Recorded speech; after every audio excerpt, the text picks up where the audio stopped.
Welcome to the second episode of Series 65, everyone.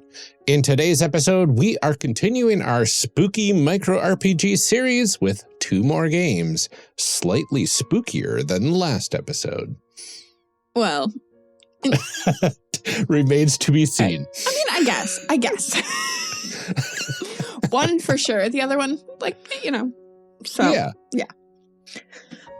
After the episode, you can join us for our usual thoughts on this recording, as well as our normal announcements and shout-outs about our Patreon, some info for AcadeCon Events, and an upcoming charity event by one of our friends. Until then, enjoy the show, everyone.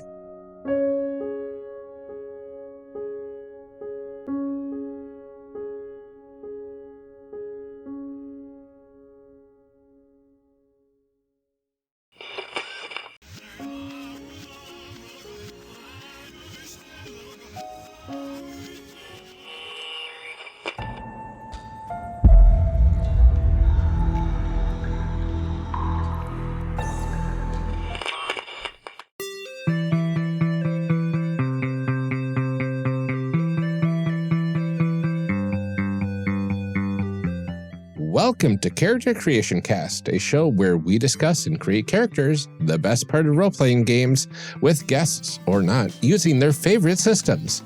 I'm one of your hosts, Ryan, and this episode, my co-host Amelia and I are still by ourselves to check out even more micro games that would be a great fit for Spooky Month. All by myself. Oh no, we have to cut that. Sorry. Oh no. Cut that for copyright reasons. It's under 3 seconds. It's fine. Okay. All right. Last week we dove into a couple more lighthearted games that kind of vaguely fit the season. I don't know, like Scooby-Doo vibe has some spooky stuff. And honestly, offices are all horrors. So today we're going to turn the dial up just a little bit more, and we are covering slightly more, disturbing content with serious tones. With that in mind, we'll be learning about another game by Ursidice called It Takes a Child to Raze a Village, and another game from the Ultimate Micro RPG book called Absolution In Brass by Sharang Biswas. Yeah. So let's go ahead and get into this right away, and we'll start by discussing what these games are all about. What's in a game? A brief content warning before we get into this game, since we're going a little slightly more creepy and dark than last time. For It Takes a Child to Raze a Village, please note there are themes of cult activities, mentions of blood, themes of murder and or mass murder, and please understand that you are playing the bad guys in this game. Absolutely. So if any of that does not sound interesting to you, you can take a look at the show notes and find the timestamp for where we start on the next thing. Yeah, absolutely. And we'll have content warnings for all of the games going forward for this series, because who knows what some of it can get into. Yeah, last time we were pretty chill. Yeah, just vibes. So It Takes a Child to Raze a Village. Raze is spelled R-A-Z-E. For those not familiar with the game, was published in 2020. I believe it was submitted to the Ennies for the 2020-2021 season. And this was, again, a game written by Ursidice, who did one of the games we covered last time, the game about the Scooby-Doo, quote-unquote, tagging along with Grammy writer Shaggy. So, we're in for an interesting time for this one. So I can read the intro. Do you want to start just by reading the little blurb? Yeah. Okay. So it finally came, the night you had all been waiting for. You gathered the sacred oils and adorned the clay homunculus, lit the incense and said the sacred deviant words that burnt your tongue and lips. Finally, your dark messiah was born, a daemon mind made flesh, with the sharpness and cruelty of the world below. Unfortunately, it's stuck in the body of what is basically a human baby, and won't be able to help you out with the next stage of its plan until it's a little older. Your work has only just begun. Okay, so darkness with a twist, as they say. So you are all cultists for a petulant and demanding dark messiah. And you've been tasked with gathering components for 3 rituals necessary to bring its new reign of darkness upon the world without raising the suspicion of the other villagers. So that's basically the gist of this game. You are playing the cultists, doing bad things for your dark messiah of sorts.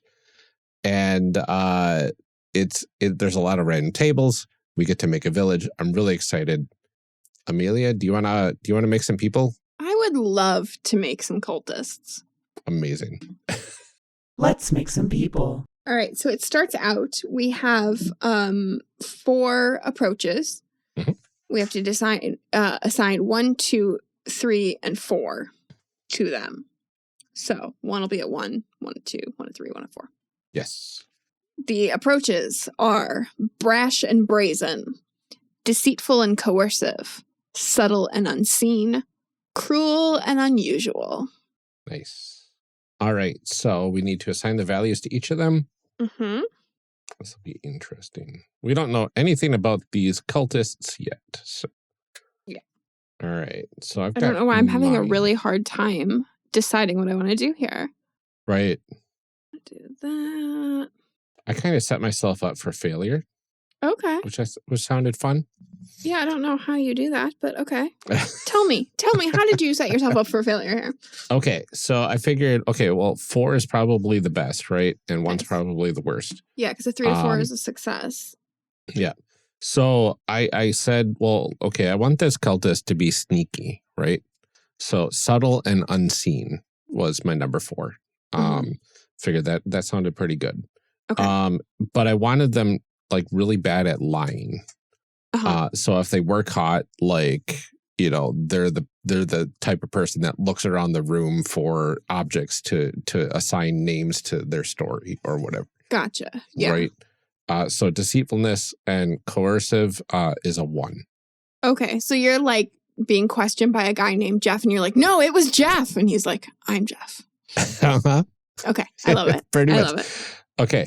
But while they are unnoticed, they are very cruel and unusual. So I put a 3 in that. So this is somebody that is probably a little psychotic of sorts. And then brash and brazen is left over as a 2. Okay. So I put deceitful and coercive at a 4. Ooh. And then I put cruel and unusual at a 3 because I really wanted to focus on the unusual. Yep. And then I did subtle and unseen as a 2, and then brash and brazen as a 1. So Nice. somewhere kind of in the middle between those 2, I think, you know. Okay. Yeah, we kind of make up for each other's inconsistencies here. Yeah. Well, we're not subtle. That's nice. At all. No. I think we both had a 2 there. So. No, my subtle's 4. Oh, your subtle's 4. Okay. Yeah, we're not brash and brazen at all. You have Gotcha. a 1, I've got a 2. All right. Okay. So we're a little brash and brazen, but, you know. Not really. We leave that for the others. Yes. Okay. So yeah, whenever you work for the good of a cult or toward the fulfillment of a ritual, say what you do and decide which approach fits best. You roll a d6 to roll d6 equal to your score in that approach, and then count 4+ as a success. Yeah. So then you pool how many successes you get, right? Yep. So like 3 to 4 successes, you get what you want. 1 to 2 successes, you can have what you want if you mark suspicion. And then 0 successes, you don't get what you want, and things get more difficult. So like brash and brazen, and deceitful and coercive for me, like I've got a 2 and a 1 in there, and the best I can do is like success with suspicion. Right. Right. So your dark messiah is petulant, demanding, and always watching. Mm-hmm. So you're trying to get everything ready for these rituals. But your dark messiah is going to demand things of you, right? Yeah. Which you then use your approaches to try and do. You also have villagers who are mostly oblivious to the cult's activities, but if they get too suspicious, things will go bad for you, which is where marking that suspicion happens. You start with a maximum of 20 suspicion for your whole cult. Whenever you mark suspicion, you get a little closer to being found out. If you ever reach the maximum suspicion, then you're discovered, the cult is driven out of the village, and your Dark Messiah is destroyed. Sad. That is very sad. If this happens, you and your cult will have to find another village where you can try again. Yeah. Wow. So. I do love that under the demands, if you roll 1 or more 6s when using an approach, you count the success, and then you place any dice showing a 6 in the middle of the table. And when 3 6s have been placed in the middle, then the last player to roll a 6 is given a special task by the Dark Messiah. Ooh. And then you have a table of what you need to do. So like you roll a d6 and attempt to act out the demand against the nearest object to you. So it's steal, destroy, burn, break, hide, or bury. And once that's done, remove the dice in the middle and start the process again. So like every time you keep rolling 6s, it just makes more trouble for you, I think. So that's really interesting mechanic there. So we're supposed to gather components. You have to gather all the components for one ritual before you can begin the next ritual. And we have to do 3 rituals. Okay. So let's start here. We have to name a ritual. Yes. Do we want to name all 3 of our rituals? Yeah, might as well. Okay. Let's go through them. All right. So how about I roll for the first word and you roll for the second word? Yeah, that sounds good. Okay. Here we go. Canticle. The Canticle of the Unholy. Ooh. So that's our first ritual. Once you have a name, roll a d6 3 times on each side of the table. Oh, to generate components. Okay, begin. Cut out me reading. I just want to know what the ritual does. What is that ritual for? The Dark Messiah performs the ritual once you gathered all the components. And then rewards you for your hard work. So after each ritual, so you gather the components, and then the Dark Messiah does the ritual. You're not doing the ritual. I know. I was just asking, like, as a story thing, what does that ritual do? It's just 3 rituals that if they're successful, then I'm not Dark asking Messiah, for mechanics, Ryan. I'm asking for discussion. What do you personally think that ritual would do? Oh, I gotcha. I'm trying to do some world building, Ryan. Yeah. Stop reading the mechanics to me. Right. So it's to bring in their reign of darkness, right? So I think like the world gets a bit spookier with each ritual.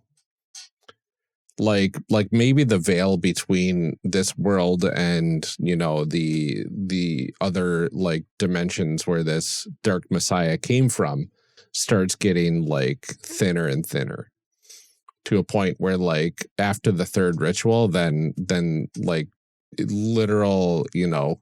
Oh yeah, no, I was asking more like, how else can I word this? Because you're not getting what I'm asking. Like there's 3 rituals and we're bringing about the end times or whatever. Yes. Like there's the 4 horsemen of the apocalypse. Right. Like each one of them does something. Okay. What does this particular ritual bring about that leads us toward the end of the world? Oh, okay. Like what does it look like? I mean, because I feel like it can be more interesting than just like the world gets a little darker.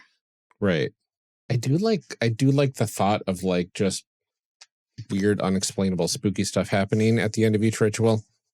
So like a canticle is a song, right? Okay. So if it's like a canticle of the unholy, do we want it to be like now, like all of the speakers and radio stations and everything everywhere now play this song?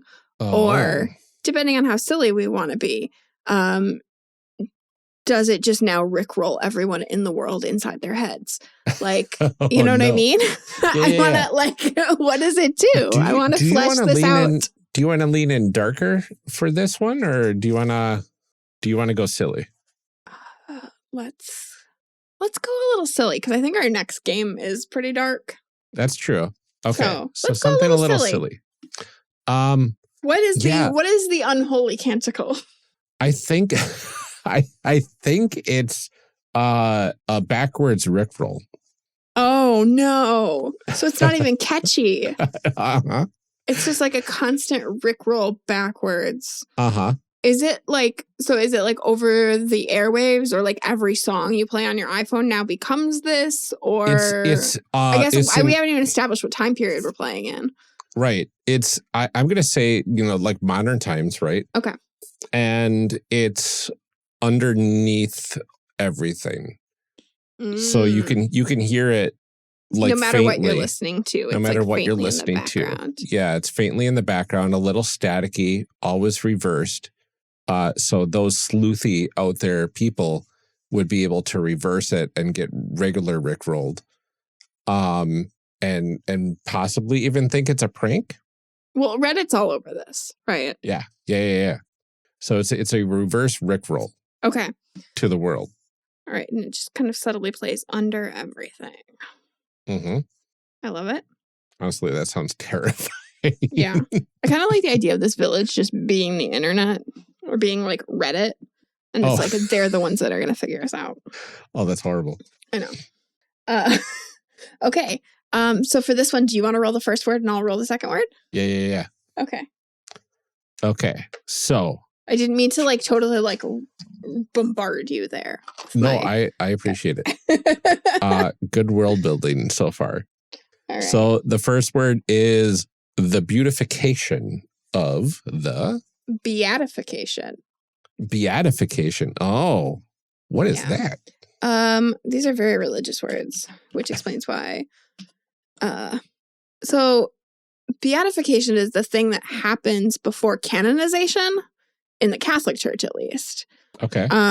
Which is when someone they get the title of like blessed, basically. So this thing becomes blessed. Interesting. Beatification of the host. Oh, wow. So I would like this. I would like the host to be a late night talk show host. It makes sense. Or Rick Astley. Well, is he still alive? Oh, yeah. And he's killing it lately. Like, his popularity is through the roof. He's going to concerts and like he's doing concerts and he's like guesting in other concerts and stuff and people are loving him. Okay. So like unironic, like his singing voice is amazing, even better than it was back then. Okay. So beatification of the host. So we are putting a dark blessing on Rick Astley, is that? Yep. Okay. That sounds about right. All right. Okay. Rick Astley, if you're listening, we're sorry. Question mark. Not. All right. Okay. Do you want to roll for the first or second word on this one? I'll go second on this one. Okay. Oh, you know what? I've been using a green and a teal. I'm gonna get a purple for this one. Ooh. Oh, I'm gonna roll again because I got one we already did. Yeah. Consecration. Ooh, consecration. Okay, so consecration. For those not religiously inclined, would you happen to have some knowledge of what that entails? Yeah. Trying to figure out how to in Catholicism, the consecration is when the bread becomes the body of Christ. But you can also have a ceremony of just consecrating something. It can just be it's not a good day to not a good day to not have words. And Right. the dictionary is consecration, the act of consecrating. It's that's not how. You are declaring something to be sacred. Okay, so it's basically making something sacred. Right. effectively. Right. Yeah. So we like put a the dark bread, blessing on Rick Astley. His music is playing in the background. And so what was your word? You didn't even say- impure. So it's the consecration of the impure. Oh, basically, so like something impure and making it sacred. Interesting. Yeah. I want to say this maybe has something to do with like the cultists themselves of being like, now we are made worthy to carry out the final days or whatever. You know what I mean? Yeah. Okay. What if it's Yes. those who rickroll people? Mm-hmm. Like just religiously and get a kick out of it. And the cultists, like what if those sorts of trolls become elevated as sacred? Yep. Okay. Trolls are now sacred. Specifically rickrolling trolls. Okay. Yeah. The trolls that spread the good word of the host, Rick Astley. Are now sacred. Okay. Yeah. Okay. You're welcome, Reddit. Yep. So all of this in mind, this is kind of what the game would have played out as. And one thing that we can do is we can create a village. Yes. Right? As part of this. Mm-hmm. So this is the village that we would be populating with notable villagers. And we would make a map of the village. The one thing to keep in mind is that the village, we got to name it. So it has a name like Goodwick or Piety or Blessed by the Forest or whatever, right? Piety. Yes. So piety. Yes, you know. I'm very It's a well virtue. versed. Yep. So the main thing is this is a place of God-fearing folks who work hard for their families and homes. So it's a very like religious-centric community. Mm-hmm. And probably people that do not like people rickrolling them. Okay. Yeah, very serious folks that are just down to earth and have God's fear in them. And no sense of fun. No sense of fun. Exactly. Okay. So it says the daytime's going to be busy, lots of people out and about. Most folks don't lock their front doors in this community because, you know, it's a safe community. But then at night, it's quiet and cold. Watch of volunteers walk the street. Houses will be shuttered, or candles will be lit by the windows, and wolves howl and crickets chirp. So this feels like a this is definitely more like quaint village vibes than our, you know, like internet modern story. So exactly, we may have to fudge some things. I think that we can still kind of work with this, right? Small town America, right? Mm-hmm. Like really, really rural small town. Definitely. Everybody keeps their doors unlocked during the day, but locked at night. A little spread out, but not too much. And like the town's been around for, you know, 150 years or so. And it consists of, you know, probably 200 people at most. Right. You know? Mm-hmm. So they've got internet. It's not great, but it's there. Mm-hmm. They've got, let's see, it looks like we need where did I see that list of stuff that a village needs? Oh, a church, a forest, a cornfield, and a river. Okay. So those things make a lot of sense in a small town like this. Definitely. Right? So what's a good name for this village? I mean, do we want something interesting or just like super generic? I think super generic works really well. Okay. I mean, in that case, you got to go something like Greenfield. Yeah. I think Greenfield works really well for a place like this. Mm-hmm. Okay. And then let's see. Let's put some notable villagers. Okay. In here. So the village will be where you get all of your components for the rituals. Mm-hmm. It also houses villagers. who will want to ask about your day, regard you with suspicion, stand in your way, or make things more complicated, right? So you're supposed to be just a normal person in this village, passing off as a normal person, definitely not up to any ill-defined deeds or anything like that. And it says you need twice as many notable villagers as you have players. So in our case, we'd need 4. 4, yep. So we roll a profession and 2 quirks. Awesome. All Okay. right, so do you want to make 2 people and I'll make 2 people? Yeah, I think that sounds like a good split of tasks there. All right, so these tables are D66. So the 1 6 is the first digit, the other 6 is the second digit. All right. So 2 different dice is probably recommended here. All right, my first person is an artisan. Oh, my first person is a butcher. Okay.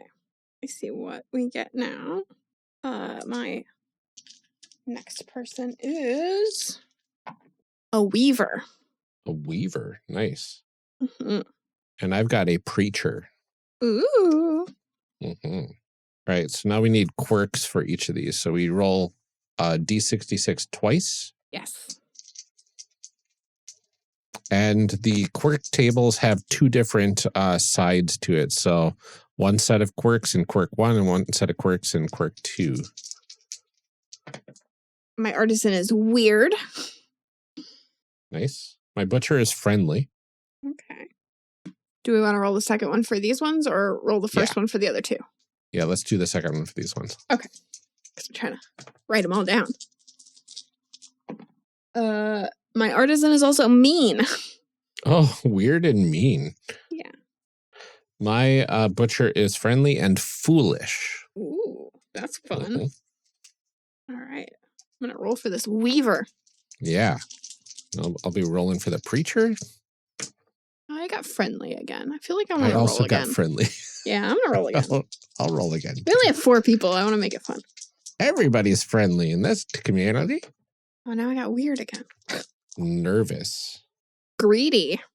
Ooh. Would you say nervous? You have a nervous preacher? A nervous preacher.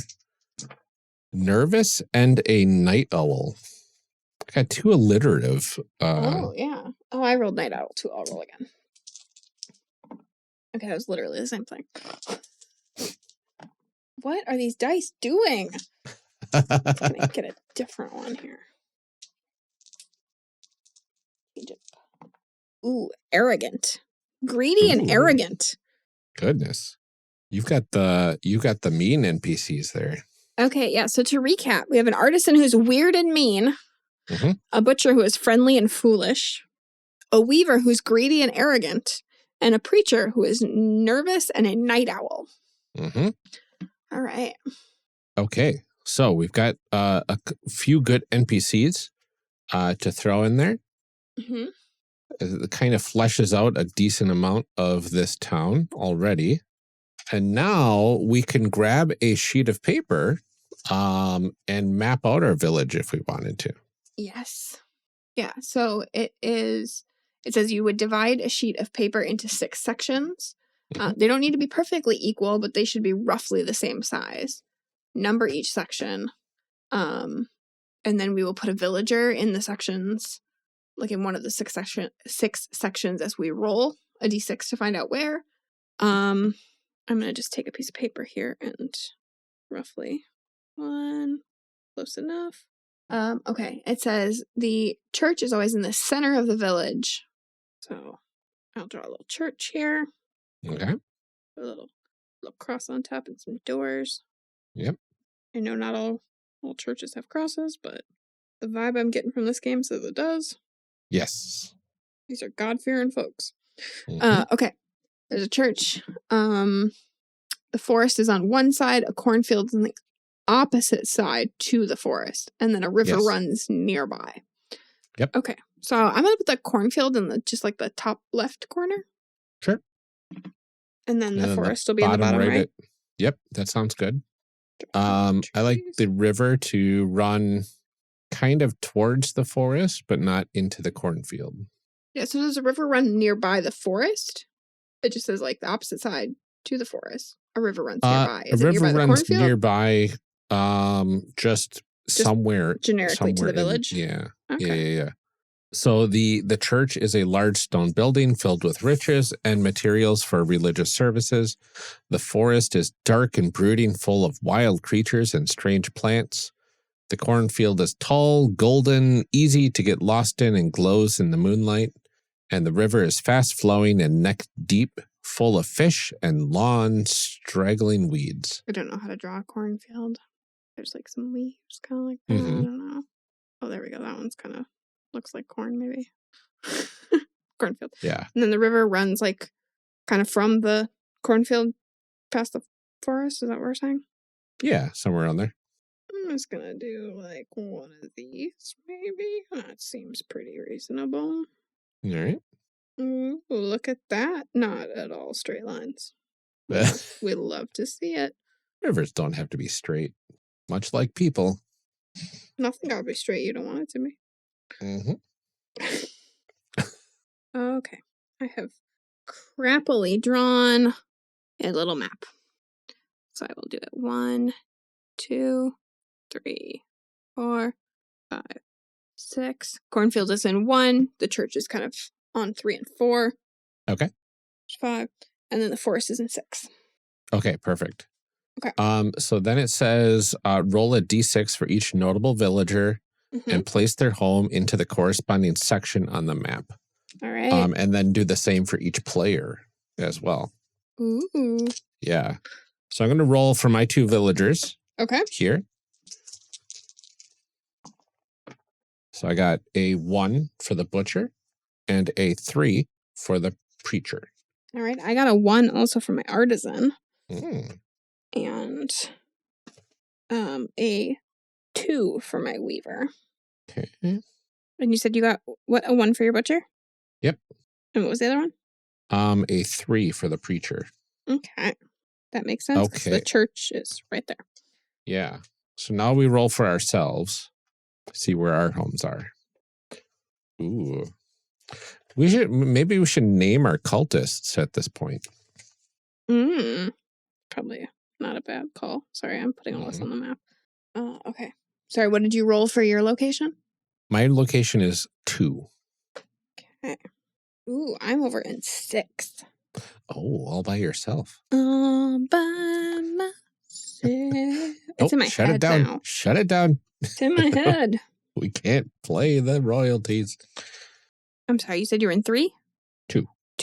It's fine. I'll get there. That's all right. Put you over in 2.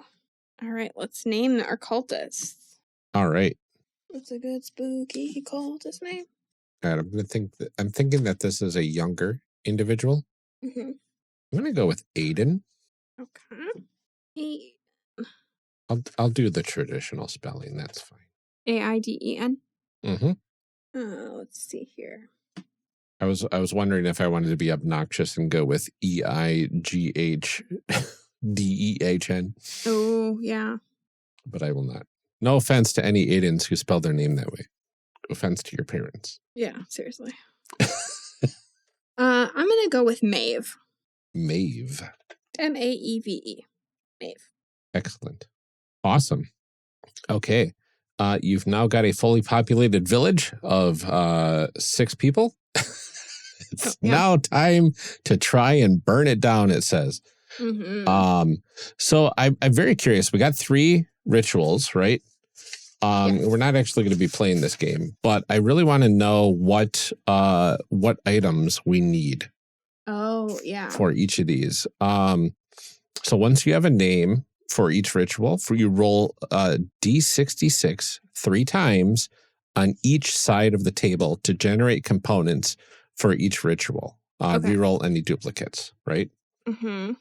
Okay. So do you want me to roll for the 3 items for the Catechol of the Unholy and then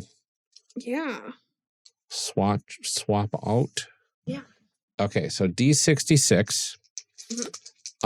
We need a pound. Wait. We need a 53.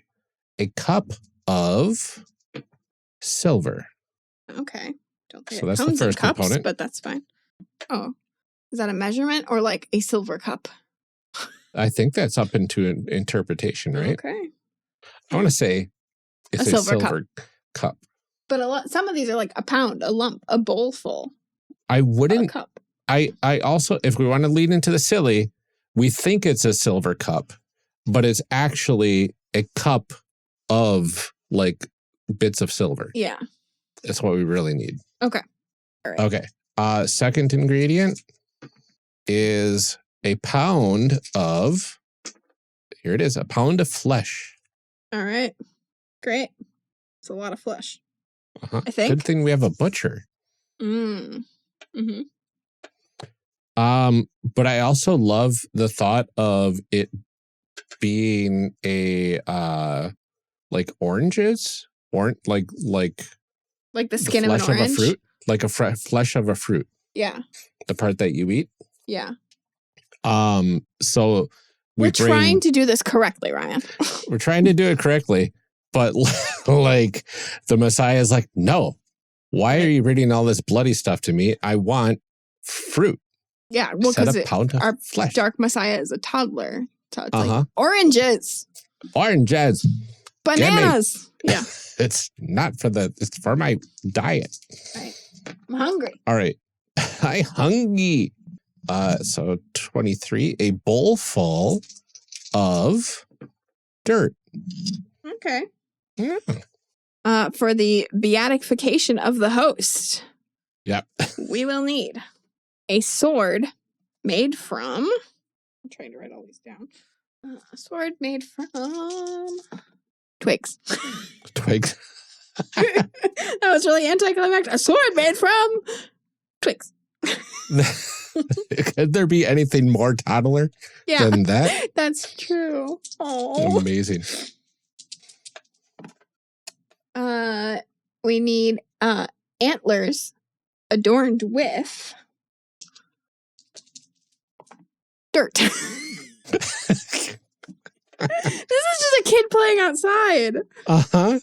I mean, like, yeah, a cup of silver is probably like, some cool metal rocks. Like, uh-huh. Okay. Lastly, we need a pound of incense. Oh. Okay. Amazing. All right. A lot of dirt here. A lot of dirt. Okay. It's fine. It's fine. All right, let's see. The consecration of the impure. Mm-hmm. Making all those Rick-rolling trolls sacred. Mm-hmm. So first thing we need is a doll stuffed with silver. Okay. Interesting. Yeah. All right. Next, we need a lyre covered in... Swear to God, if you say dirt. moss. Okay. That's pretty whimsical. It is. It's very specific. Okay. Kind of fitting for our musical motif, right? That's true. All right. And our last thing that we need, another sword made from iron. Oh, okay. How normal. Yeah, it's kind of a letdown, honestly. I was hoping for something made of hair. I know. Really wanted a crown made of hair. Mm-hmm. That was an option, dear listeners. That is an option. Could have gotten that. All right, so we need a cup of silver, a pound of flesh, a bowl full of dirt, a sword made from twigs, antlers adorned with dirt, a pound of incense, a doll stuffed with silver, a lyre covered in moss, and a sword made from iron. Yeah, what could go wrong? It should be easy to find. All in Greenfield. All in Greenfield, yeah, without arousing the suspicion of an artisan, a butcher, a preacher, and a weaver. What could go wrong? What could possibly go wrong? Yeah. What happens if we do it though? Like once you've completed once you've gathered the components, the Dark Messiah does the ritual, rewards you for your hard work. And after each ritual, choose one, remove a notable villager, increase maximum suspicion by 5, or reduce current suspicion by half, rounded down. Ooh. That could be interesting. Yeah. Huh. Yeah. So then I guess we just decide what happens once all 3 rituals are done. You just win the game. Yeah. Right? Yeah, if it happens, I don't know. What do you think?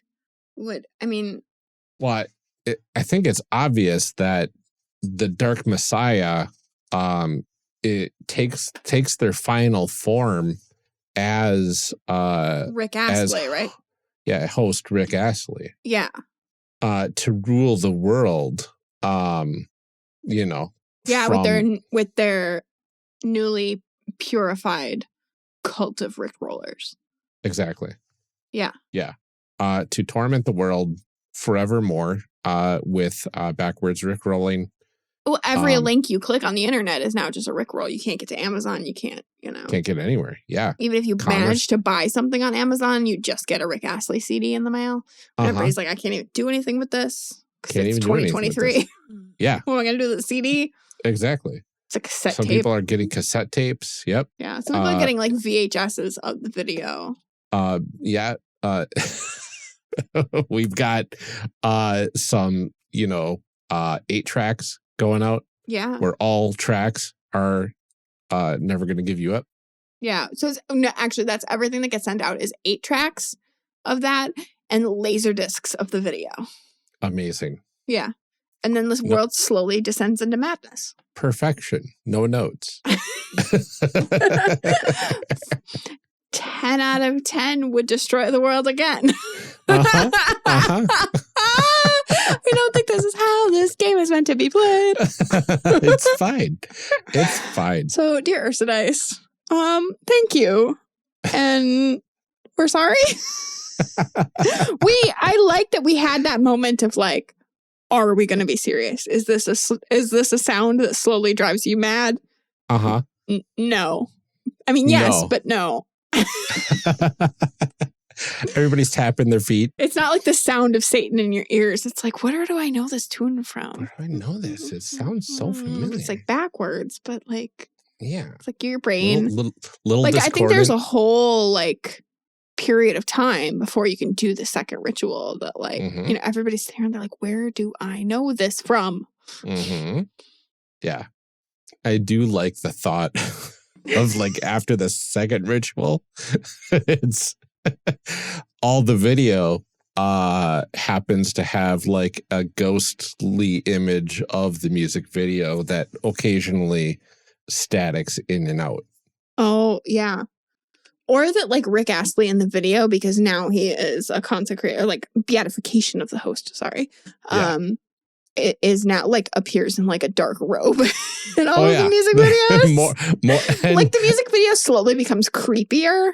Yeah. Yeah. Yeah. And the Rick Astley in the video is aware of who's watching and is able to like track their eyes and stuff. A little spooky. Yeah. Oh my God. And that, dear listeners, was It Takes a Child to Raise a Village. Yes. Because why not? Why not? You could definitely see that we could have gone extremely... Because you chose to subscribe to this podcast. That's why. That's why. So thank you. Yeah, this podcast is not playing quietly underneath all the audio. You chose to be here. I do have the power, though. I will not exercise that power to play Never Gonna Give You Up backwards underneath this episode. No, we don't have the power, really, because we don't have the rights. We do not have the rights. I don't know, where do the rights stand on playing things backwards, though? Yeah. Rick Astley, if you are listening, which I hope you are. Yeah, I hope you're a fan of our show. Let us know. If we can play Never Gonna Give You Up backwards underneath a portion of a future episode. Or even like as the intro audio to this episode, we could put it back up again, that would be cool. That'd be nice. That would be really cool. See what I can. Now the intro music to this episode has to be something that kind of has that like vibe, right? Okay, great. Only backwards. You know what though? That is only half an episode. That is only half. We do have a whole nother half to do. What's in a game? Content warnings for this game. some body horror zombies, descriptions of guilt, trauma, and death. Mm-hmm. So we are covering in the second half of this episode, Absolution in Brass by Sharang Biswas. Why did you say that title like it was a question? Absolution in Brass? Yes, that is the title. Yes, and this is in the micro RPG book edited by our own overlord James D'Amato. This is a game of guilty steampunk zombie cyborgs. So a lot going on here. It's an interesting game. It's 3 to 4 players. It takes about 60 to 90 minutes or so of playtime. You don't need any dice. This is just paper, pens, and yourselves. It's a very narrative focused game. The goal is to gain forgiveness for your past deeds. And it's basically just a rotating GM format. You don't have a full GM at all. And there's a lot of lore packed into this like micro a 2-page game. Yeah. Yeah. It's ridiculous how much lore is in here. So let's see. Do you want me to read the opener or you want to? Yes, why don't you start by... Okay, so here's the description of Absolution in Brass. In Absolution in Brass, you play as a band of steampunk zombie cyborgs, undead soldiers conscripted by the Wicked Choir, who march toward humanity's last battle while seeking forgiveness for the wrongs they did in the past. All right, so a lot of lore, first of all, packed into that first paragraph. Right, yeah. So thank goodness this game includes a table of terms. Yeah. That we need to know in order to speak the language that this game is asking us to speak. Yeah, these are super helpful. I know. So the fused are your characters. That's the people that you're creating. They are brass undead cyborgs.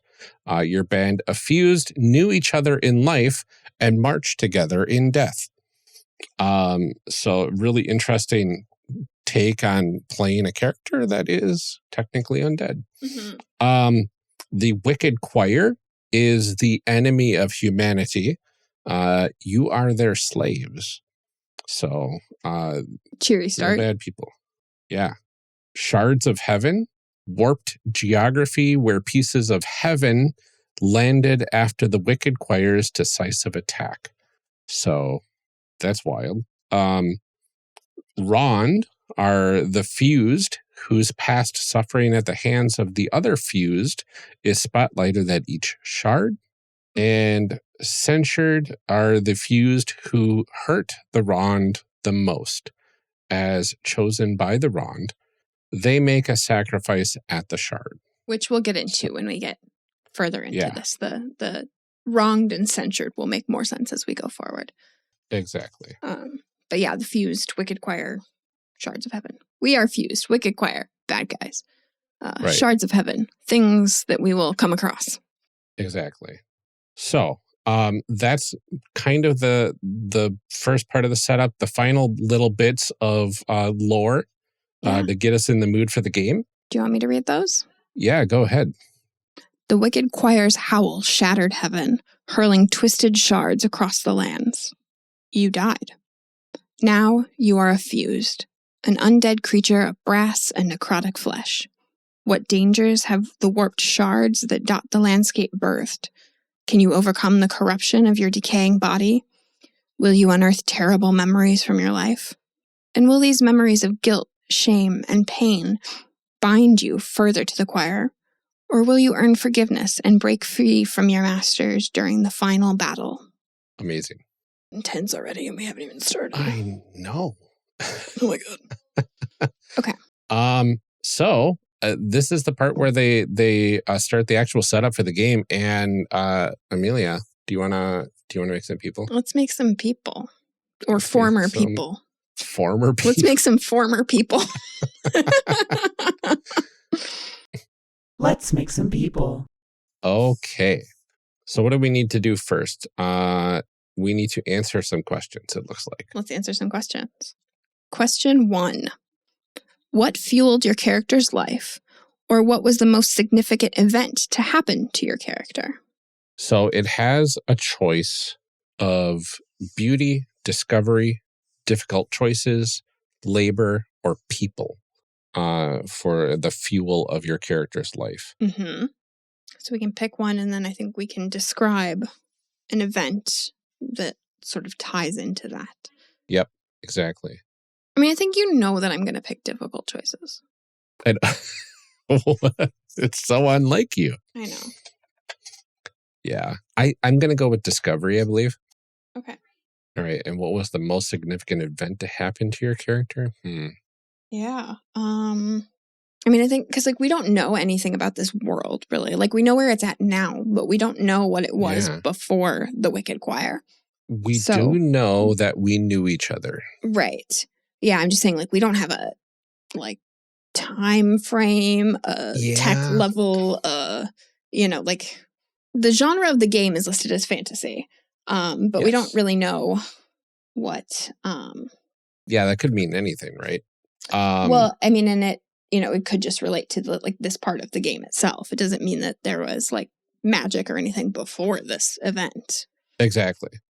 What if it's just modern day? Okay. Like modern day Earth. Sure. Cool. That'll make it a little easier on us. Difficult choices.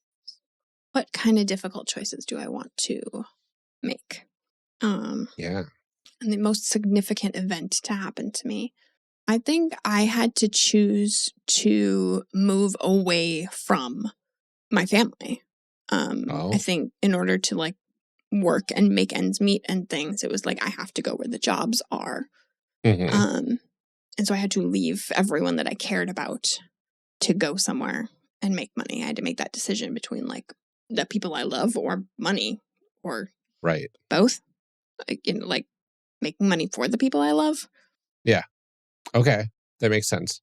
I think for my character, I think they were on the fast tracked for a Nobel Prize in some sort of science. Okay. Like they made a pretty significant discovery. I don't think they won though. I think they were like, you would have won, but this one. You were nominated. Yeah, you were nominated. I don't know how the Nobel Prizes work, but like it feels like you were in the running. There's a short list somewhere. Yeah. So we'll say you're on the Nobel short list. Exactly. We'll say that's how that works. Well, you know that the like committee that chooses it has to like have a list of things they're considering. It's not, Yeah.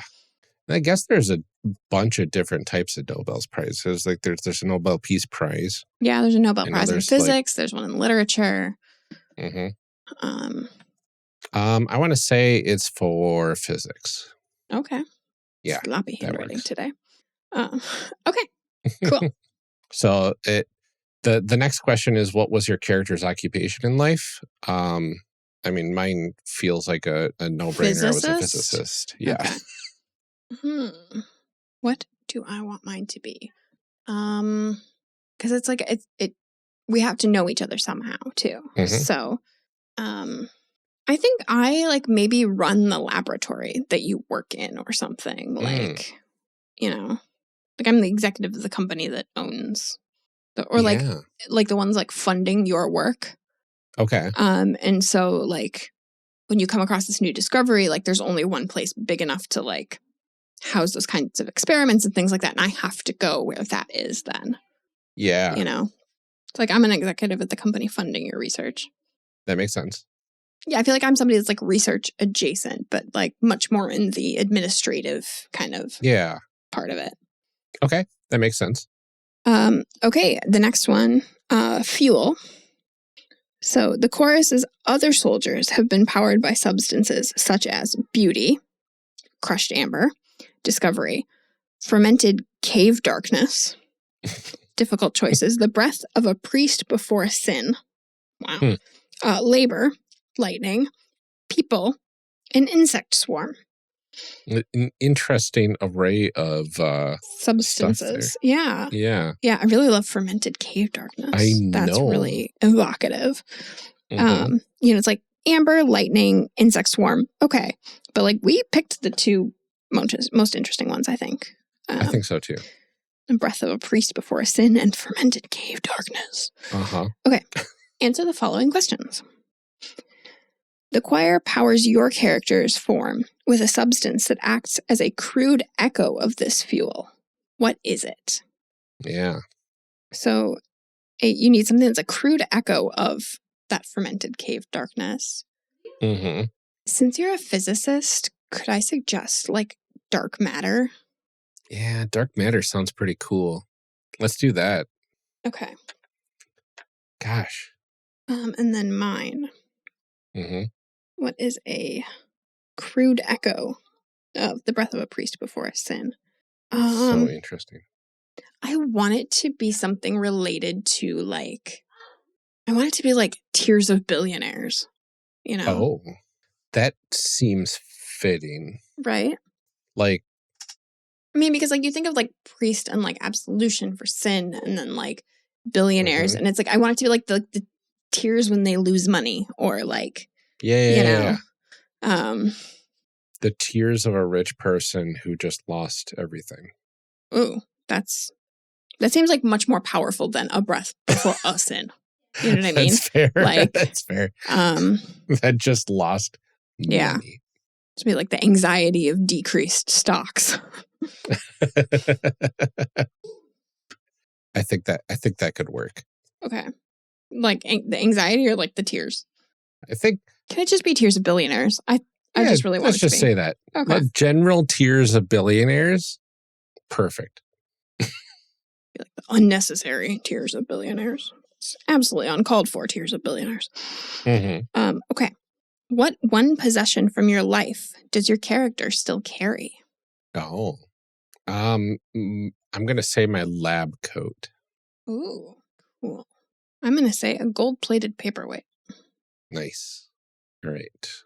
What physical limitation does your character's brass undead form impose on you? Gosh. I think mine is like sort of like robbed me of like fine motor skills. Mine is stiff joints. Okay. Oh, this is interesting. What is the first initial of your character's name? Interesting. I'm going to roll a d20 and a d6. Oh. Add them together. Get a number of the alphabet. Right? That's smart. Sometimes I have good ideas. I'm using my die dice, because that's what I happen to have here. Mm-hmm. Easily available, although I did not use the 20 or the 6 from that set, so. That's fine. Oh, I didn't think that through, though, really, that, like, a 20 and a 6. They're 26 letters, right? Mm-hmm. So you'd be missing one. So you wouldn't get A, I guess, right? Yeah. Okay, that's fine. Whose name starts with A anyway? That's a silly stupid letter letter to start a name with. Yeah. I got Y. I got V. V? As in Victor? Yep. Maybe. Okay. Y. All right. You recall little else of your life. Each player describes their character and how they look. That's wild. You're just undead zombie cyborgs. Gosh. Yeah, so I guess you've got I've got like a brass sort of exoskeleton kind of deal going on, right? Okay. Where the metal is like on the exterior of my my body, right? Instead of like limb replacements or whatever, like you would see in typical cyborgs, this is like kind of external power armor-ish that's infused with my character at certain points, like the joints and whatnot. Okay. It adds strength and mobility and whatever, right? But like also keeps my form correct and Mhm. upright and everything. Yeah. So like it helps me stay mobile even though my joints are like stiff and whatnot Mhm. at this point. And I'm wearing the lab coat, tattered as it is, with the name patch torn off except for the V Oh, okay. for my first name on there. And I want to say she, her pronouns in life. Okay. Uncertain in death. Well, I feel like you wouldn't even know. If you're uncertain in death, you wouldn't even know what they were before. Because all you know is your first letter of your name. So you don't know that you were she, her. They have a slight feminine physique. Okay. Okay. So you move very stiffly, like the joints don't. Yeah. It's not as efficient as like full limb replacement type cybernetics. Okay. Well, it's brass. It's not, It's steampunk. It's fine. It works by gears. I think mine, it's just a very weird mishmash of like what is or isn't brass. It's like, like one full arm and then like on the opposite side, like a hip joint and then like, like half of my collarbone. And, it's all just like this random mishmash of parts and mixed with this sort of like rotting flesh. Oh, yeah. And I will say both hands are now like this brass form. That makes sense. And so like I have fingers and everything, but they just don't they don't bend really. Like they don't move the way that fingers should. I can't properly articulate them at all. Yeah. I think it's very difficult to figure out what I might have looked like. It's like, patches of brass all over the place. Yes. Very, very evocative. And that's the character creation portion of the game. But like this game tells the story of these characters through the gameplay as well. Right. So right. like Yeah. I mean, the whole gameplay is like trying to discover who this character, like, and then obviously what you're going to do with that information. But and try to get forgiveness, right? Mm-hmm. So the gameplay for this is you're marching towards the final battle. So in your way lie shards of heaven, which you have to traverse. And shards are divided into 3 groups: proximal, nearest to you; medial, and distal, which are furthest away. And your group begins by choosing a proximal shard together, and then in later rounds move on to medial shards and finally distal shards. And you can encounter multiple distal shards. And they've got descriptions of all these shards at the end of the document here in the ending the game portion. Yep. So you march toward final battle. In your way lie shards of heaven. So you have the wronged. We pick a wronged for our first round. Yes. They describe this horrific landscape before us. Yeah. And then everybody else would answer some questions. Mm-hmm. And then the wronged will designate someone to be the censured, which is the person they feel is the worst offender in this situation, this memory that we will describe. Mm-hmm. And it's interesting because this event triggers a memory from your life of when you were hurt or betrayed by the person that is the wronged. Mm-hmm. Yeah, so the wrong glimpses these memories. They designate who they feel is the worst offender as the censured. The censured describes how they help the band traverse the shard and what physical capability they alone sacrifice in the process. Yeah. So like what part of yourself do you give up? Yeah. It feels like it can get pretty heavy at this point of the game. Right. Right. Right. Well, and it's this combination of like, so the fused is getting a memory back about their life. And then the censured is giving up part of their humanity to like get everybody through it. Right. Yeah. Yeah, because you have to give up a physical ability. Mm-hmm. It's very interesting. Yeah, normally this is played with a third person, so that at least, right? It's 3+, or is it just 3? Mm-hmm. Yeah, it's 3 to 4. Okay. Yes. So, yeah, you're not supposed to be always the fused or the centered, or the wrong to the centered. But, right, exactly. We don't have anybody here right now, so we gonna make it up as we go. It's fine. I know.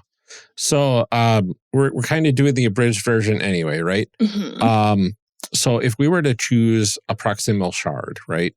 There's 3 different types. There's the mirror death, a reflective fog haunted by silhouettes with torn wings and confusing odors. There's the half smile, a forest perpetually aflame, housing a broken sliver of the moon. Or the fountain ferment, an enormous wooden fountain caked with rotting cheese, dotted with tiny birds. Mm. So they're all very evocative. Yeah. So there's 3 options, and you know what that means. Oh, are you going to roll a die? I'm going to roll a die. So okay. 1, 2 is the mirror death. 3, 4 is half smile. 5, 6 is the fountain ferment. Mm-hmm. And I got a 6. Okay. An enormous wooden fountain caked with rotting cheese, dotted with tiny birds. Mm-hmm. All right. Interesting. Would you like to be the wronged, or would you like me to be the wronged? You could go ahead and be the wronged for this one, if that's okay. Okay.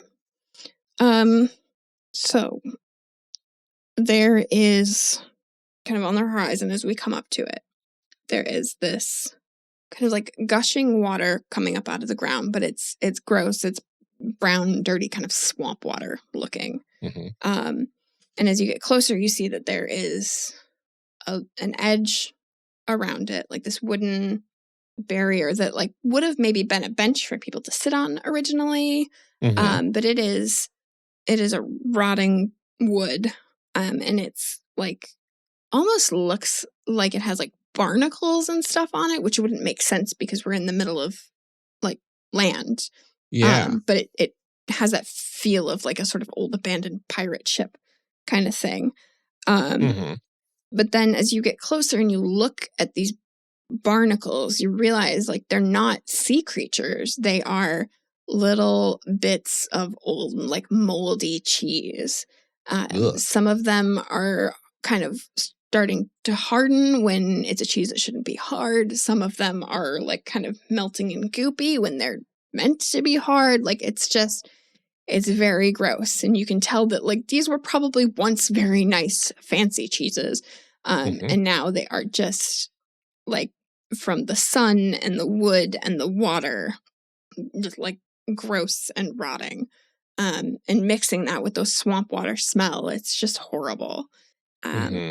But kind of all around it are these little tiny birds, and they sort of land on the water, the fountain. They kind of hop around a bit, and then they'll move to a different spot. They're constantly moving, and you can't really get a good look at them, but there's something about them that doesn't seem quite right. For like a moment, you think that they're too shiny. For a moment, they seem like not quite bird-shaped, but like close. It's a very uncanny valley kind of situation. And as you get a minute to look at them really close, like when you finally get the chance to get one like land right in front of your face just for a few seconds, you realize that they are also, like you, a mix of like rotting flesh and brass. Okay. But you also like look at them and feel uncomfortable, like this sense of dread kind of creeps, like not only just because it's an uncanny valley and they're not quite right, but you have a sense of fear that like these are dangerous. Yeah. Okay. So what sensory detail horrifies me? I think it was originally going to be the barnacle cheese. Yeah. Well, so every other fused answers these questions, right? So I don't know. Does that? Yeah. Okay. All right. So I don't get to talk about these. Okay. Yeah. This is all me. Okay, so it was either going to be the barnacles, but then the Uncanny Valley birds zipping around, like zombie birds sound terrifying. So I'm gonna say the zombie birds. What terrible memory where you hurt or betrayed the wrong is sparked? So I was a physicist underneath your funding. Funded my projects were being funded by you. And I wonder, it's like part of me wonders like if my discovery was going down a certain path that like could have been really good for the science, but like really bad for your funding. But I want it to be like spicier than that. I'm trying to think like something really. I mean, if it's some way that you wronged me, is it potentially that like we didn't need to move to that particular space to do it? You just really wanted to do things there. Yeah. Like that's the reason I had to make that choice. Yeah. I think that's probably a good level of being wrong.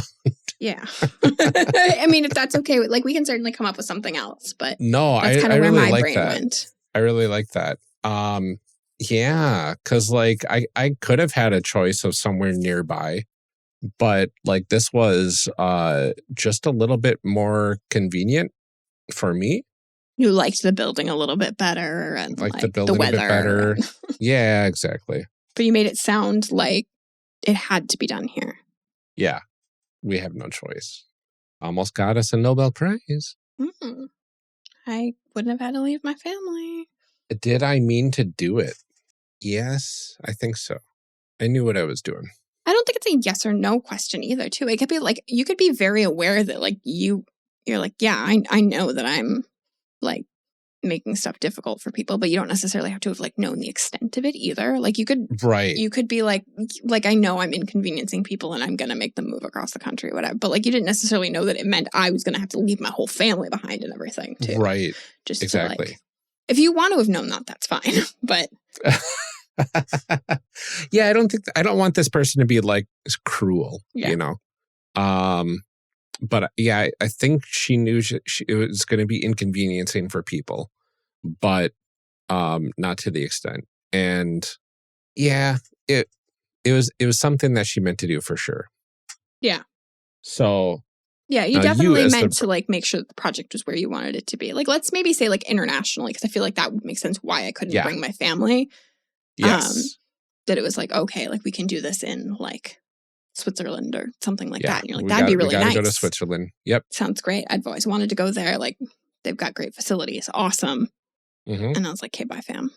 You can't come with me. I can't get visas for everybody. It's at like CERN or something. Yeah, exactly. Okay. So the wronged glimpses these memories. They designate who they feel is the worst offender as the censured. So again, in a normal game, more than one person would be answering these questions. They would have to also state a memory and, you know, how they wronged the wronged.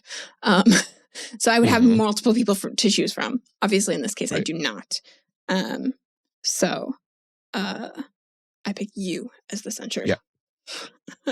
And now you have to describe how you help us traverse this like horrible cheese-related Hitchcock movie that's about to happen. You know.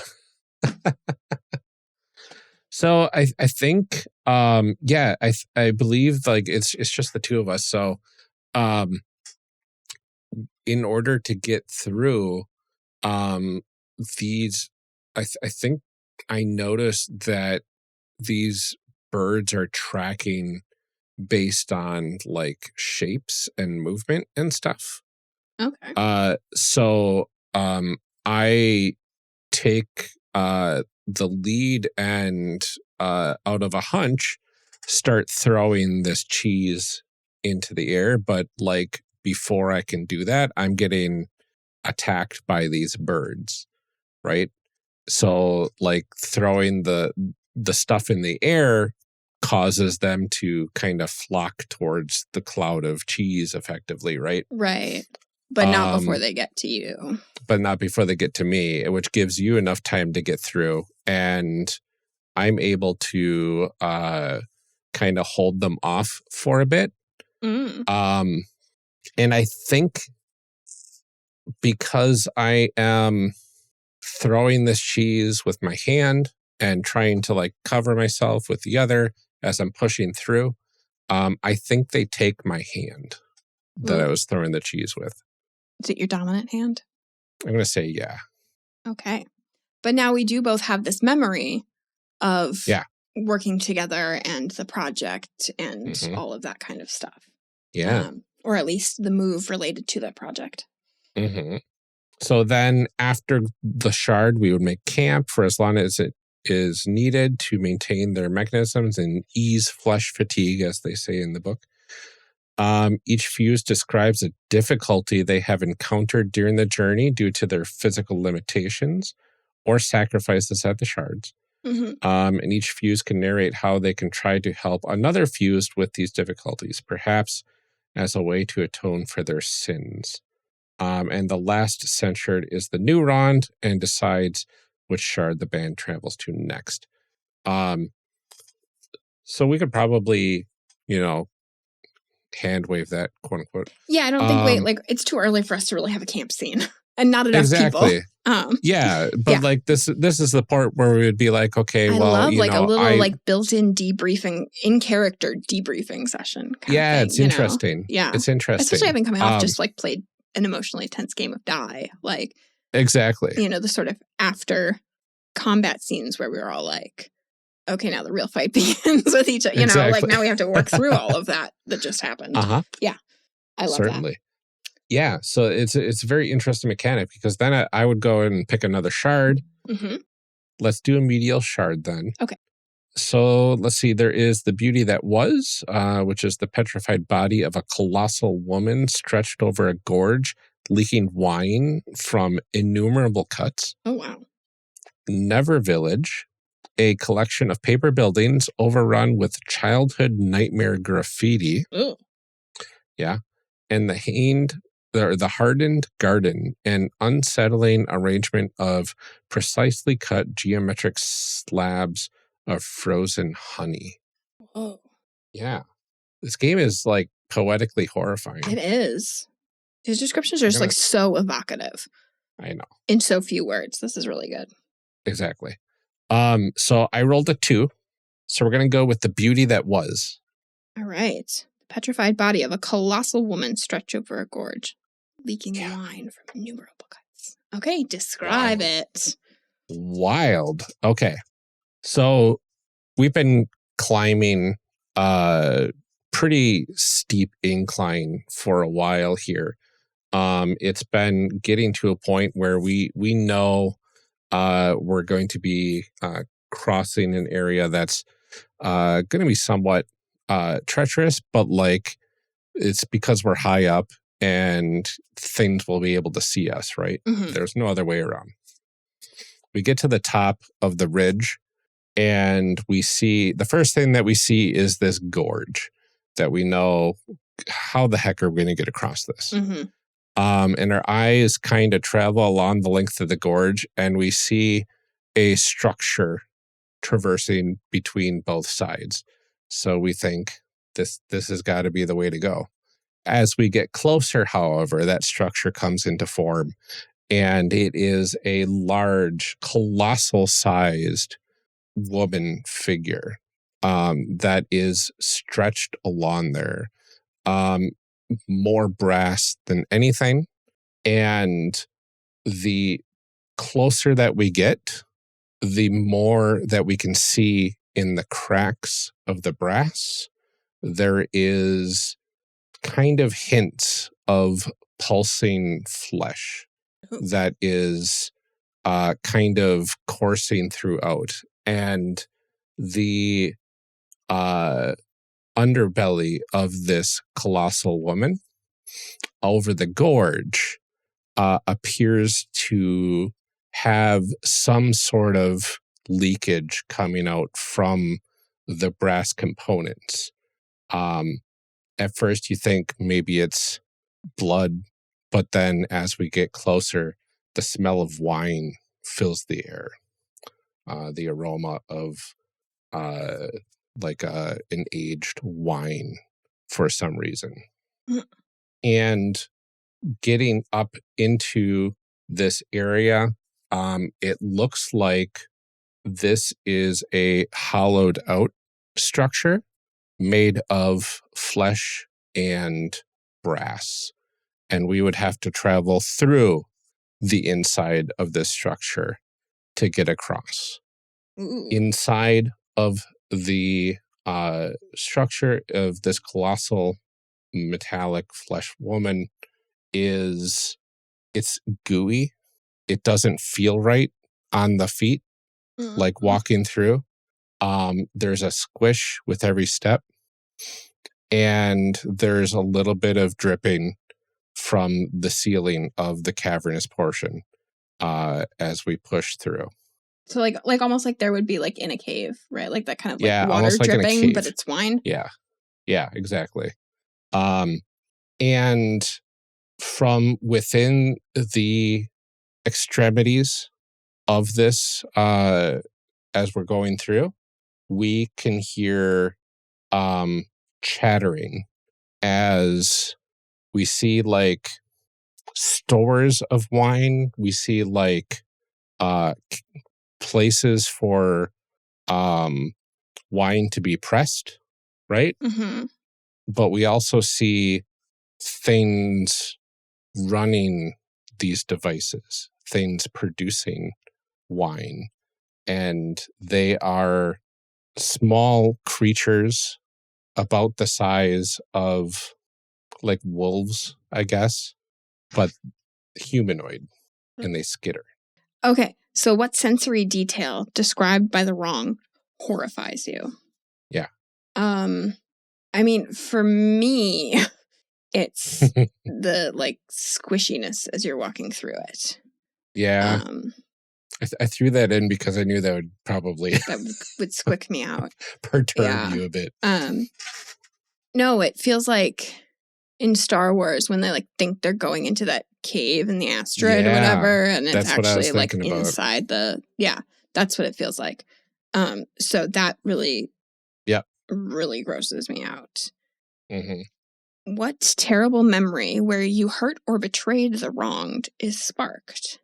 Oh gosh. Interesting, because I feel like mine had like a really good because I had that difficult choice. Yeah. Like had a really good setup, but I don't know much about your character other than that you wanted us to move to Switzerland. Neither of us know much about No. So you get to make stuff up here at this point, right? I suppose. Yeah. Where I wronged you, or I hurt or betrayed you, I guess. I think being in this gross kind of cave thing and seeing that it's leaking wine and, you know, there's these creatures kind of working really reminds me of when you were like in the depths of all of your experimentation and things were like not working the way that they should. And you had like people around you that were trying to work, and you came to me and were like, I need these things to be fixed. Like there's leaking happening. There's, you know, whatever wrong with the facility or the machinery or whatever. And I need more assistance because if I'm going to make this work, I need these things to be able to really do the work that you're asking me to do here. And I think I made the decision that you didn't, that like we had poured tons of funding into this. I didn't feel like you were putting in everything that you could, or that like the people that were already working there were putting in everything that they could. And I just refused. I was like, no, we've already put so much into this. And unless you can show me something, like I threatened to pull the funding, I think. Because it was just like, how dare you come ask me for more when you haven't even provided anything? Exactly. Like, no, just no. did you mean to do it? I think what I meant to do was like stand up for myself and my position in things and to like not be a pushover. And to, because I don't think I'm like the sole entity funding this. Like I think I work for whoever is. And, you know, to like prove to them that I'm not just uselessly spending money. I think the goal was that kind of like withholding those things would force you to like prove that this project was going somewhere. So like I absolutely intended to make it not difficult, but like, what is the word I'm looking for? Oh, I definitely meant for it to be like some kind of ultimatum, you know, of like, show me progress or not, you know. I don't think it was intentionally like, I don't like you and I want to hurt your feelings, but I definitely knew that you wouldn't take it well. Yep. It wasn't intended to make you like me, certainly. Okay. That makes sense. So let's see. So I would have to choose you as the censured. Yeah. And you get to describe how we make it through this shard and what physical capability you sacrifice in the process. Interesting. So I think obviously we've invaded the space of these things that are working inside here and are potentially tainting the wine that they're making. You know, it's not meant to have zombie automaton, cyborg, whatever's walking through it. And I'm trying essentially to like coordinate an orderly path through here so that we are doing like limited. It's not necessarily about getting out fast. It's like we need to have like limited contamination, you know, like we need to stay in these particular spaces. And so I'm trying to kind of like coordinate this very tactical path through. But in doing that, it involves a lot of, you know, shouting orders and that kind of stuff. And I think I lose my ability to speak in what, as a normal human situation, you'd get a sore throat, you'd recover, you'd get your voice back. But obviously we're not recovering. No. We're not alive anymore. So I lose my voice. And now I can kind of communicate at a whisper, but not any more than that. Yeah. Okay. All right. Censured. What distal shard are we going to then? Okay. Let's see here. Our choices are the Shrill Unrest, a network of caves plagued by carnivorous colors that chitter relentlessly. Interesting. The Fallen Scales, an impossibly complex mechanism shivering with the whispers of unrequited love. Or Silence, a vast plain of smooth white marble beset with the ghosts of heretical words. Since this is the last one, is there one that you feel like you'd like to do? Gosh, I mean the network, the Shrill Unrest is pretty evocative. I mean, they're all very evocative. Probably the most physically like potential for horror, at least. The Silence is probably the most like psychological, and the Fallen Scales is probably the most emotional ways to twist into horror. Yeah. Do you want to just roll a die? Yeah, let's do it. All right. The Silence. Ooh, vast plain of smooth white marble beset with the ghosts of heretical words. Amazing. So let's describe this one together, since we've both been the wrong, we've both been the censured. Yeah. So like we know we've got the smooth white marble, but yes, what do these heretical words look like? Oh, yeah, it's interesting. I really like the thought of this being like a big plain, like white marble as far as the eye can see, with like a very thin layer of water on top of it. Okay. So like there's ripples and splashes with every footstep. But like, you know, glass smooth beyond a certain point, right? Except there's like a oily substance like like almost like a smoke on the surface of the water. Okay. That forms recognizable shapes, and sometimes they form into phrases or words that like call for help, that call for vengeance. Do you hear them too? I think if you're close enough, yeah. Okay. What sort of details do you want to add in there? I think it's a mixture of like there are some where you can't figure out who they're calling to, but then there are some that are very distinctly toward you, and each person can hear those ones a little bit louder. The sounds of like things that are meant specifically to hurt you. Yeah. I'm trying to decide like what is heretical about them. Yeah, I mean, what is heresy when heaven has fallen to earth? Right, and so it's like the wicked choir, or is it the wicked choir? Yeah, the wicked choir are the baddies. Yeah, and so I would think that it's like words in their favor then. Mm-hmm. Which are like heretical to everything that we know, like that little bit of humanity that's left inside us.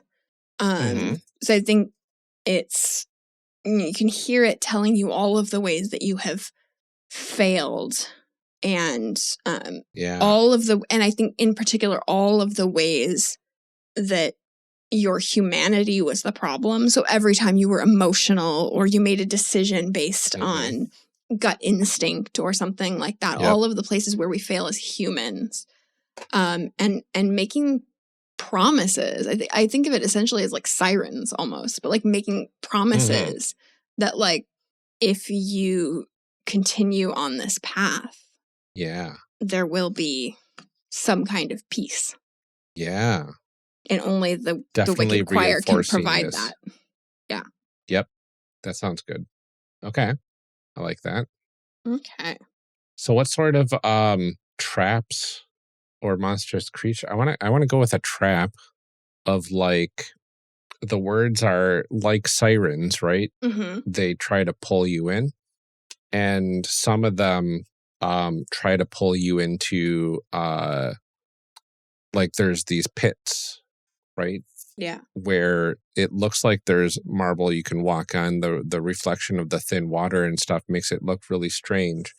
But like some of these words try to pull you into these pits. Right.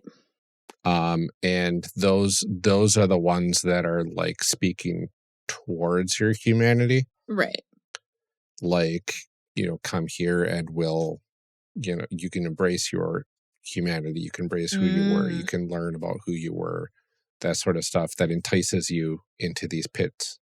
Yeah. Right?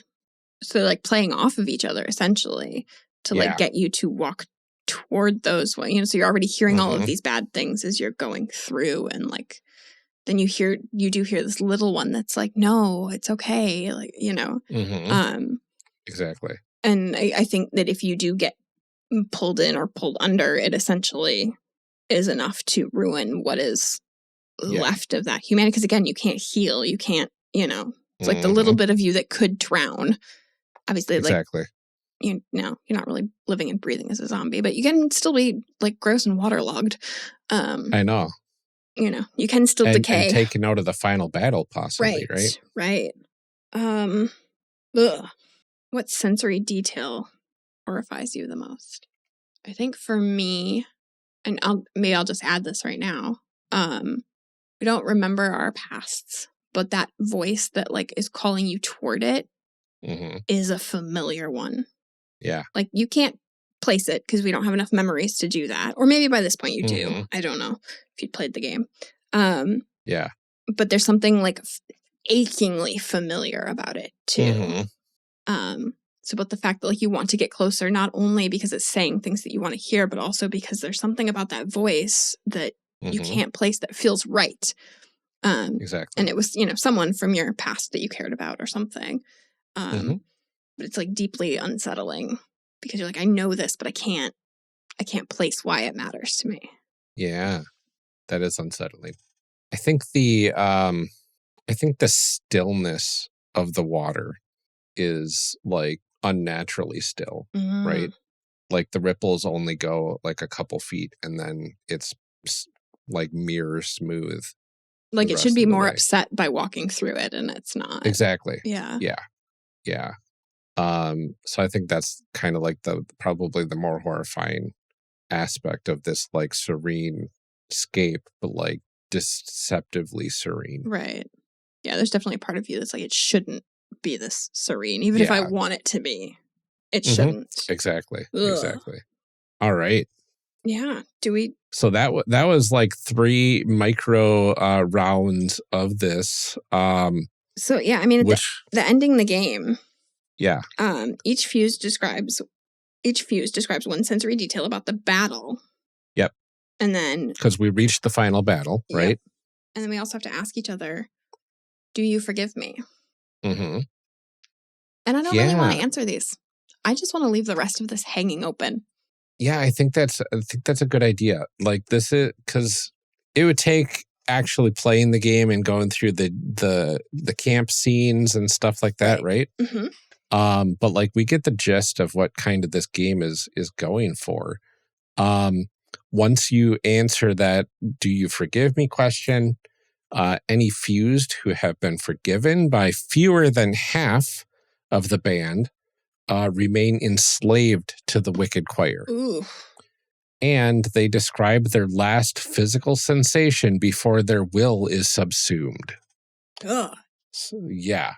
The other fused break free. They each describe one joyful memory from their life which fuels their battle against the choir.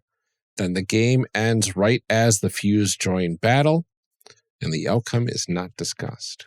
And that's Absolution in Brass. Yeah. Absolution in Brass. Unsettling. It is a very unsettling game. Just those descriptions, like not even the ones we made up, but like the descriptions of things are just. Yeah. It was a lot. Yeah. But yeah, we definitely stepped up the spooky factor. We did. We did.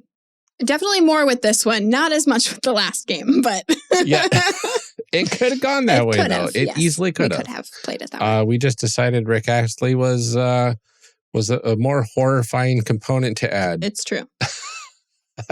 Poor Rick Astley. Again, Rick Astley, if you're listening, we're sorry.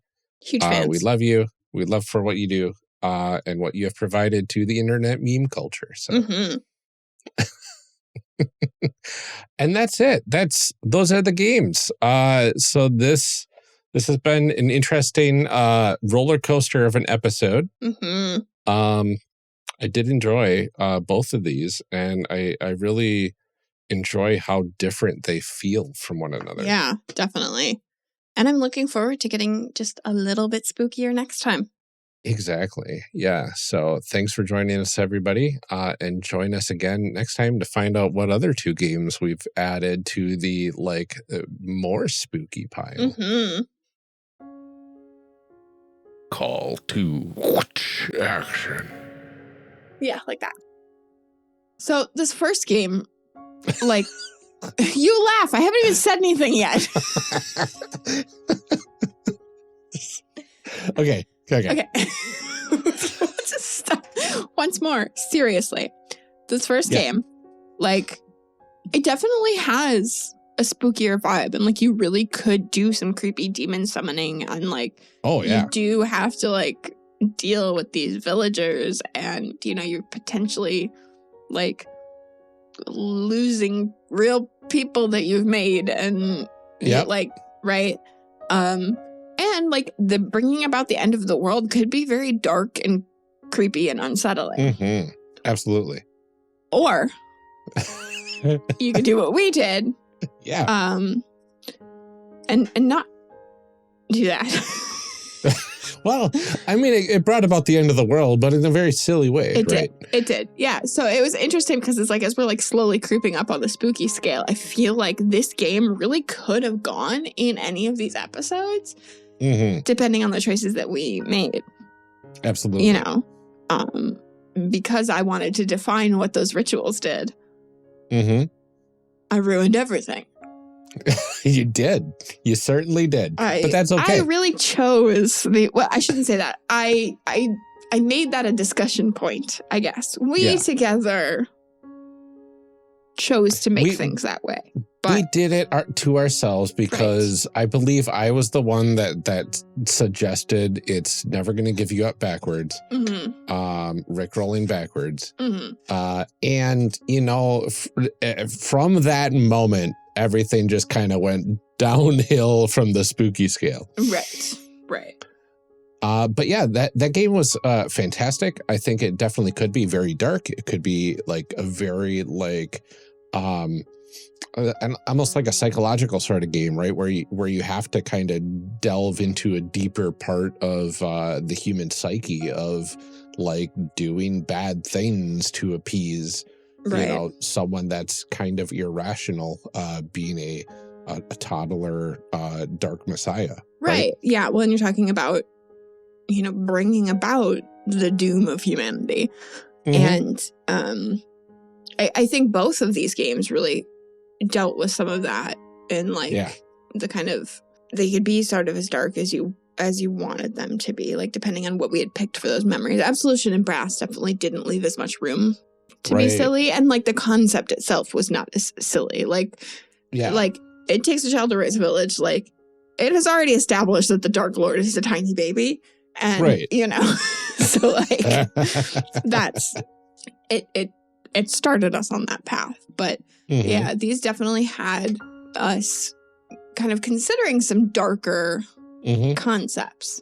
So not necessarily like spooky in the sort of like ghosts and ghouls, like jump scare, or even like traditional like horror kind of things, but like very potentially creepy, I guess. Exactly. Yeah. And all the different shards you're supposed to get as like creepy and grotesque and horrible. And well, yeah. I mean, even though like, you know, names that they give them or what they kind of initially tell you they are very like unsettlingly evocative. So yeah, it was fun. It was fun to do something a little more serious, a little more upsetting, but also not. You know, so we'll see what happens next time. It'll be interesting. Yeah, next time it'll be really interesting. We got a couple games lined up that I'm really excited to dive into and see what they're kind of all about. And it should be an interesting contrast to the series so far. Absolutely. But before we let you go for the day, we do have some calls to action to get through. Just a reminder that our new friend Trisha from our amazing Die RPG last month is one of the people behind Raze, which runs events, makes content, and hosts a community that is by and for LGBTQIA2S+ people. Their charity event is coming up soon, and we want to spread the word for a good cause. So this is the little blurb from Trisha. Roarcat Reads is back with their 5th online TTRPG Streamathon and silent auction on Saturday, October 21st, to raise $1,000 for Rainbow Refugees Prism Collective to help an LGBTQ refugee move to Vancouver. You can follow at Roarcat Reads on Instagram to stay up to date on all things queer and nerdy. It is a very fun community that we've only been a part of it now for like a week or two. Like we just joined after we finished up our die game, and Trisha invited us and everything. But it is a great community of people who really, really do care, and they are doing great work. So if you are interested in watching along and maybe picking up some cool items at an auction, I know those of you in our Discord have now met Bunny, and I believe Bunny has donated some of her earrings. She makes very cute dice earrings. So absolutely. Those will definitely be there. I'm going to keep an eye out for those, but it should be a good time. Absolutely. Yeah, definitely check that out if you have a chance to. Yep. And all of the links to everything are in our show notes too. In additional news for us, we do hope to be attending AcadeCon this year. General admission events went in to sign up this last Saturday, and events are starting to fill up. I have one of my games is already full and one of my other games is nearly full. So you want to check those out soon. As for the specifics of our events, I'm going to be running a couple games of It's a Magical Beach episode and our final gathering. I got one game of that. Amelia, not sure if you're going to be running games or not, but those haven't been locked in yet. Nope, because I am behind. Look, I've had a rough time. I got my meds now, so nowhere to go but up. We're on the way there, so keep an eye out for those. We'll keep you posted when Amelia gets her life together. Absolutely. Stay tuned, probably for a while. Well, in addition to all of those, Amelia and I do have a C3 panel planned for Friday evening, where we're going to create a group of random characters with the audience using our random character generator that you could hear on a previous series. And it's approaching a bit too quickly in my book, but we're looking forward to it.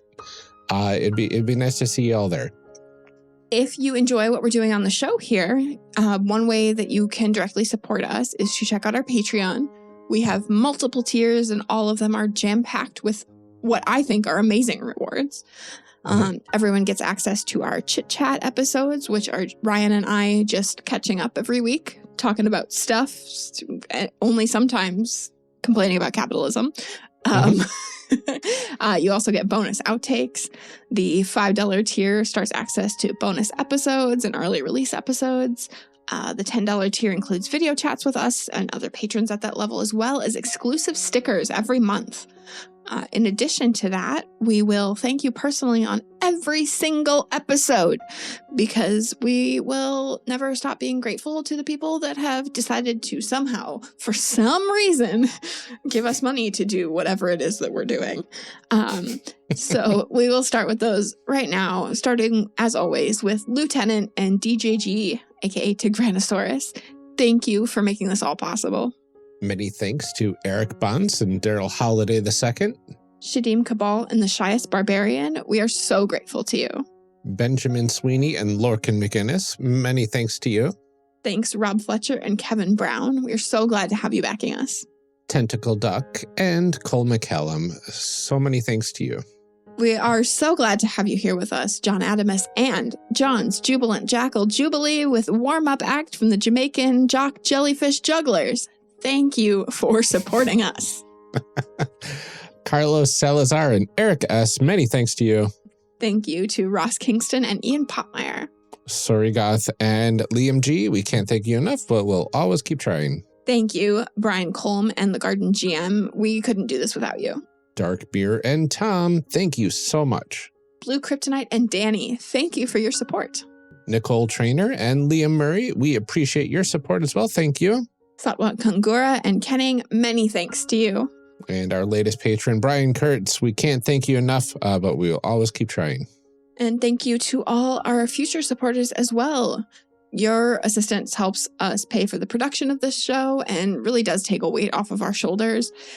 You'll also be joining an incredible community on our Discord at discord.charactercreationcast.com, where you get exclusive patron-only channels. But that Discord is for everybody. I realize we always lump it in with this whole Patreon thing. And I'm like, you can join even if you're not a patron. So discord.charactercreationcast.com. It's a fun place to be most of the time. I agree. I know, all the time. It is a fun place to be. It is a fun place to be.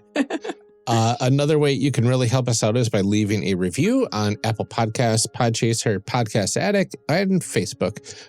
We will read any new 5-star reviews right here in our calls to action, and thank you personally.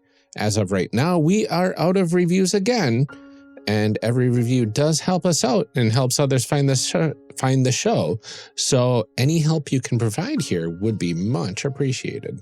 That is all we have for today's episode. We're really glad you could join us for our spooky series. Please stay tuned next week as we get to what Ryan and I believe is peak creepiness. We'll see. We haven't recorded it yet, so I don't know. No. I don't want to make any promises. It's supposed to get even creepier. It's see. Supposed to be. Stay tuned to find out if we're capable. Until then, take care, everyone. Stay safe, drink some water, spread spooky vibes everywhere, and keep making those amazing people. We'll see you next time.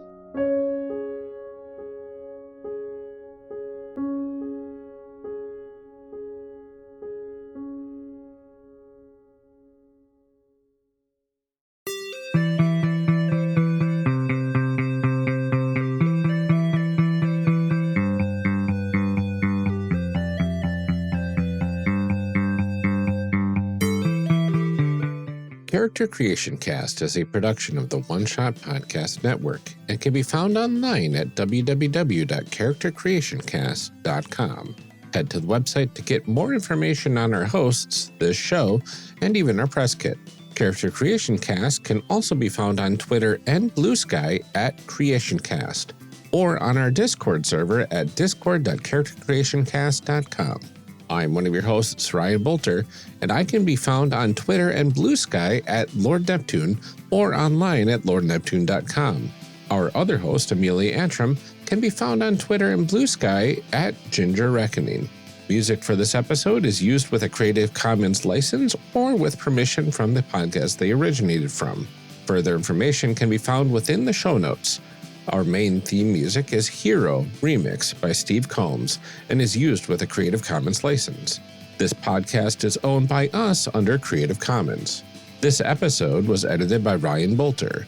Further information for the game systems used and today's guests can also be found in the show notes. If you'd like to support our show, find us on Patreon. Get access to bonus episodes, exclusive merch, and much more at patreon.com/charactercreationcast. Thanks for joining us. And remember, we find that the best part of any role-playing game is character creation. So go out there and create some amazing people. We'll see you next time.